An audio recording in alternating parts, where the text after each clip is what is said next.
இன்றைக்கி பார்க்க போகிறது என்னென்னா கேவுரு அடை. வாங்க வீடியோக்குள்ளே போகலாம்.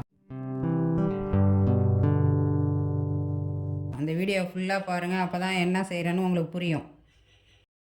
கேழ்வரகு மாவு, 10 சின்ன வெங்காயம், பெரிய வெங்காயம்னாலும் போட்டுக்கலாம். 10 சின்ன வெங்காயம், 2 பச்சை மிளகாய், முருங்கைக்கீரை ஒரு பொடி,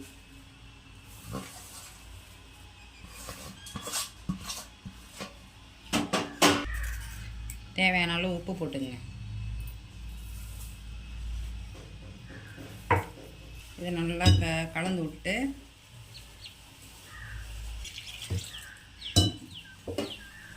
தண்ணி தோசைக்கல்லில் தட்டுற அளவுக்கு உங்களுக்கு பக்குவமாக பிசைஞ்சிக்கங்க.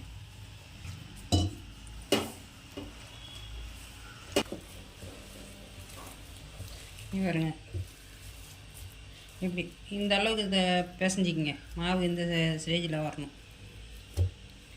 இப்படி உருட்டுனா உருண்டையாக ஆச்சுன்னா இதே அளவுக்கு பிசைஞ்சிக்கங்க.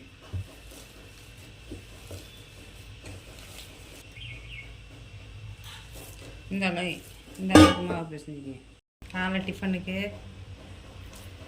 நைட் டிஃபனுக்கு இதை சாப்பிட்டுக்கலாம். வயிறு ஃபில்லிங்காக இருக்கும். தேங்காய் சட்னி வச்சு தொட்டு சாப்பிட்டு பாருங்கள். அடுப்பு கடாயை வச்சு ஆன் பண்ணிங்க. தோசைக்கல் காஞ்ச உடனே இந்த சைஸில் மாவு எடுத்து தட்டிக்கிங்க. தண்ணி தொட்டு தொட்டு தட்டுவீங்க.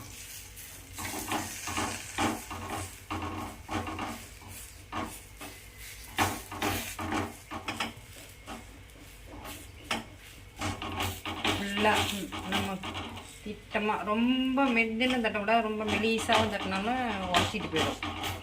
திட்டமாக தட்டிட்டு அடுப்பை மீடியம் ஃப்ளேமில் வச்சுட்டு வேக வைங்க. அப்போ தான் நல்லா வேகும்.